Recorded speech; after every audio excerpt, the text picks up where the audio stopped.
There's an interesting subtext to the phrase Black Lives Matter.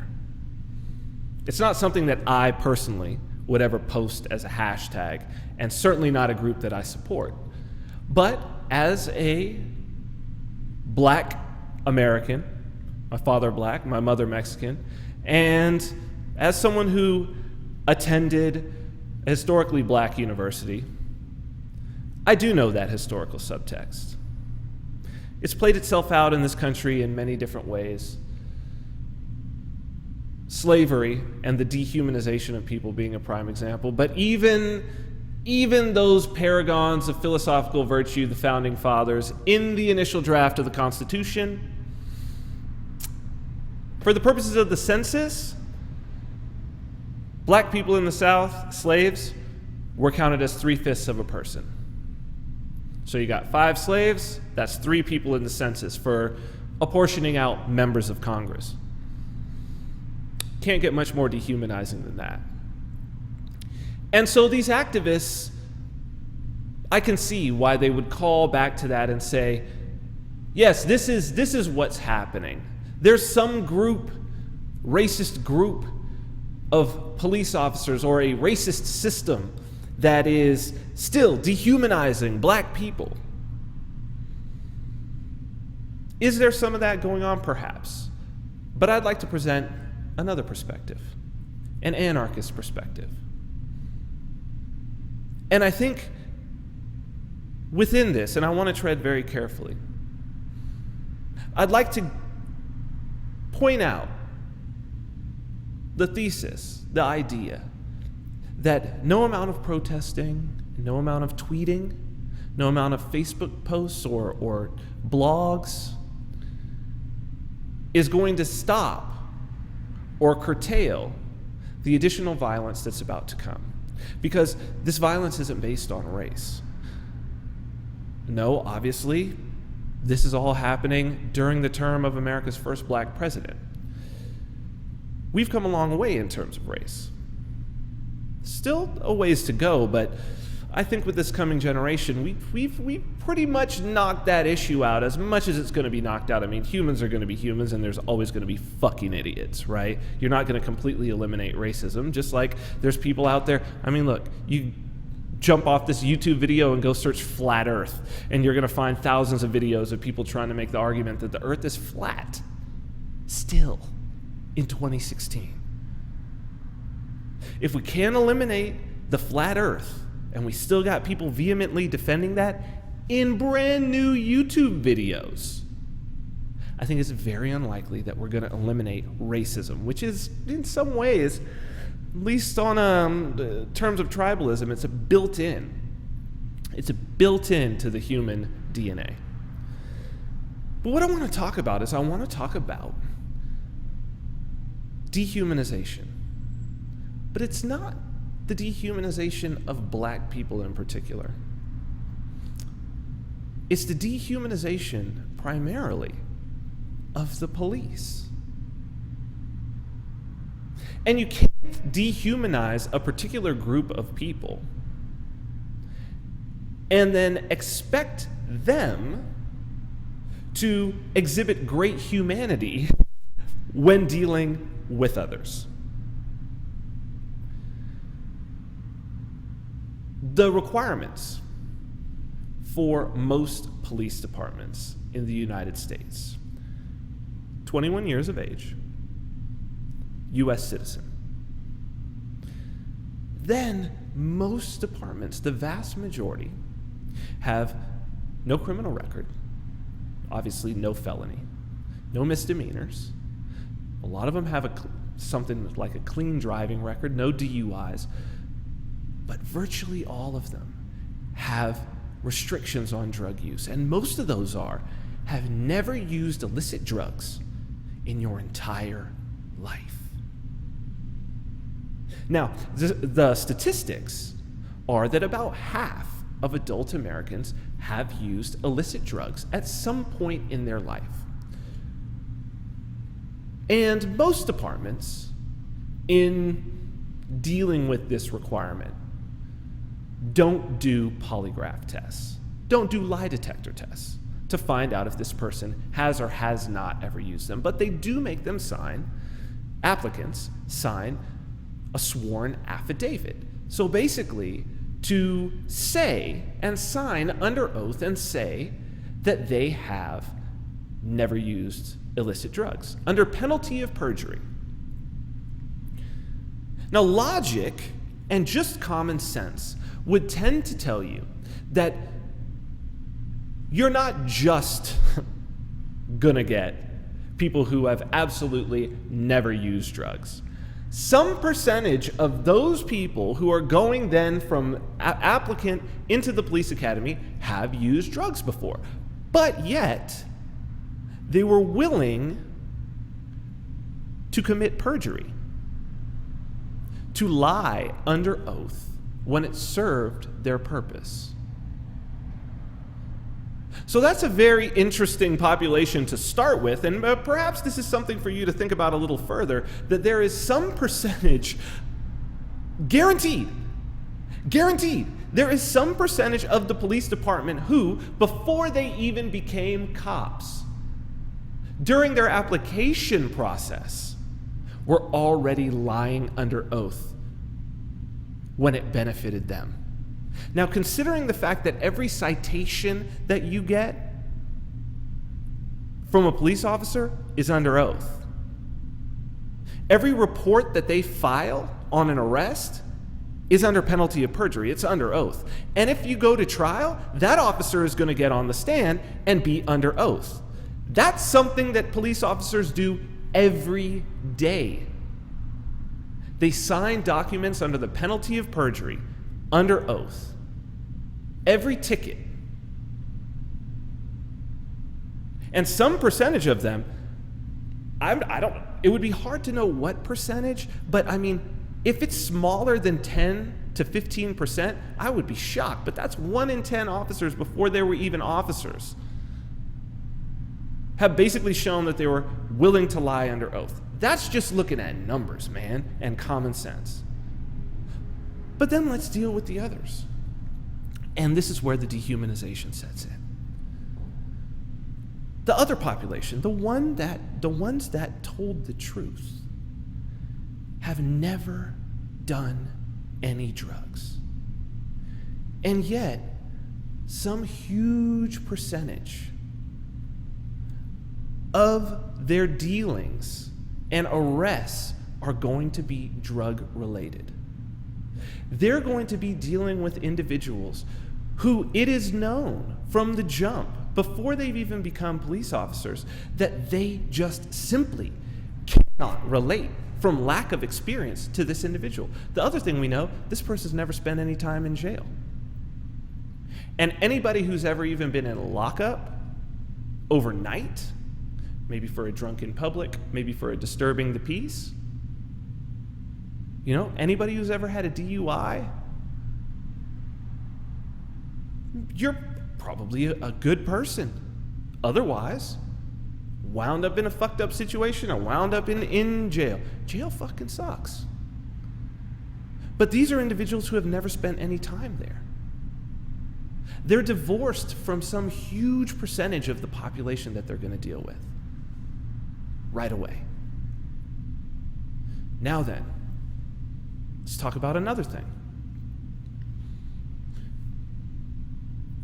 I don't know what the exact statistics are on this, but the vast majority, I've seen people say it's somewhere 90%, could be higher, could be 95%, could be 99% of police officers through their entire career never fire their gun. Never fire their gun in their entire career. And of the ones that do, it's like once or twice. Above that is like under 1% ever fire their gun like more than once or twice in their career. And we're talking 20-year careers, 10-year careers, once or twice fire their gun. But they carry it every day.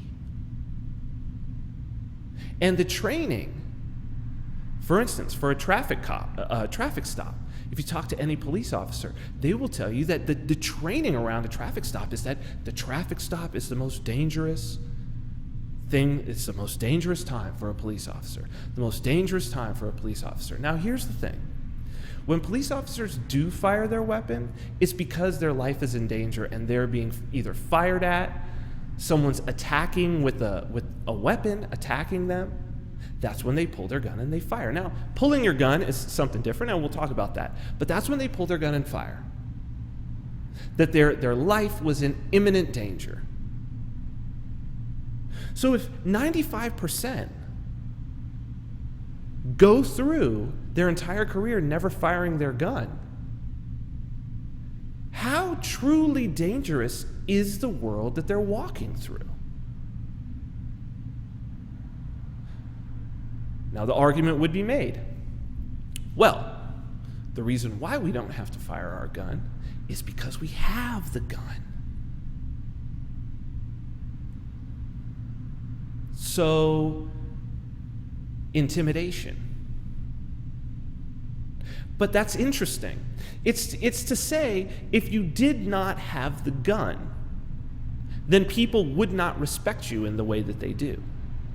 If you did not have the gun, then people would attack you in ways that they are not attacking you now, because you have the gun. And officers pull their gun on a regular basis to get compliance. I will say, officers, particularly in urban areas that are quote-unquote high crime, certainly pull their guns often in order to get compliance. At least unholster it and hold it by their side at the very least. So, if it is the gun that is stopping people from being violent towards this officer, not that people are just not that violent, because somehow I manage, and you probably manage, to walk through the world on a daily basis, and I'm sure that you have encounters with people that at times are unfriendly. And a shootout does not occur. So who are these different types of people? Because I know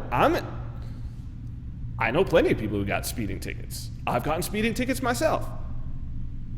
There has never been a point where I've been like, well, shit, I got a speeding ticket. I guess I'm going to pull a gun.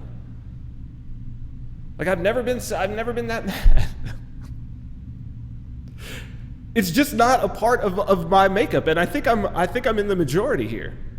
But if it is the gun, let's do the hypothetical. If it is the fact that the gun is there and available that is keeping the peace, well then, it isn't you anymore as an officer. It's the gun. And the symbol of the gun being there is the uniform, the costume. And they're all the same uniform. And around the country, almost exclusively, the police cars painted the same colors, the same essential layout of how things are. When police officers are rolling out on patrol, they're a number. They're a car number to dispatch. Where's the human being?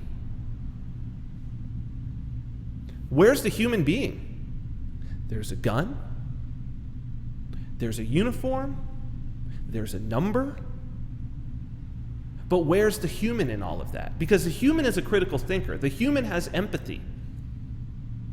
And the problem with a lot of the arguments of what's happening with Black Lives Matter is to say the police shouldn't act this way. The police shouldn't have shot this guy. But the problem is that was, in that instant, that was the human being peeking out. The call is to further dehumanize, to go through some robotic checklist, free of emotion. And this is what police are expected and taught and trained to do. It is systematic dehumanization. But here's the reason why. It has to be. It has to be.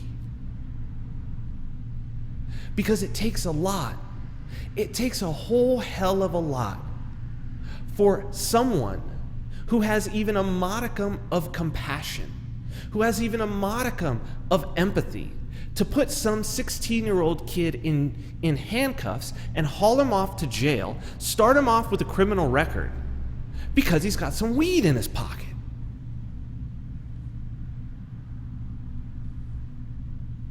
Or to pull some teenage kid over, or to pop out of your car and harass, question some kid on the street because he's in the wrong area.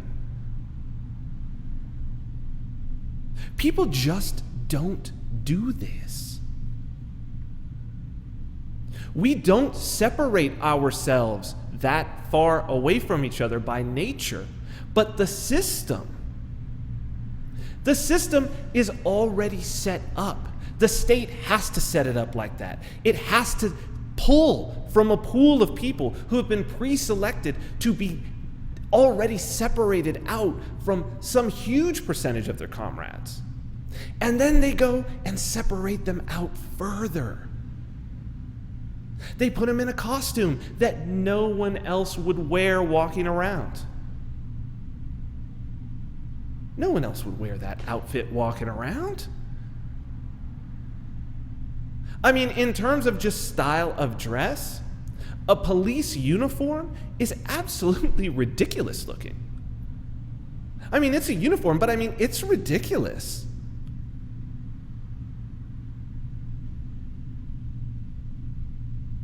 I'm not saying that the people inside are ridiculous people, but how dehumanizing is it to, I mean, look, it's like the I don't know if you remember the old hot dog on a stick in the mall where they made the girls wear those big ass hats and churn the lemons in the lemonade.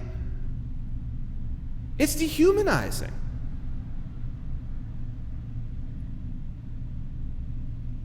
And in those uniforms and next to those guns are human beings.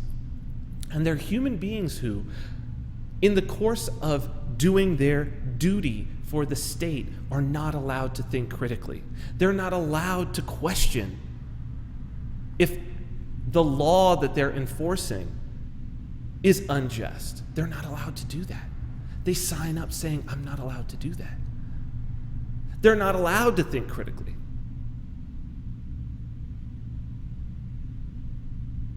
And then when that little humanity seeps through, fear or stress, emotion, maybe racism. We've been so brainwashed by the state that that's wrong. Not that the dehumanization of a whole subset of people in order to control another group of people, the majority of people, and bend them to the whim of a few individuals through the use of state violence. No, not to address that.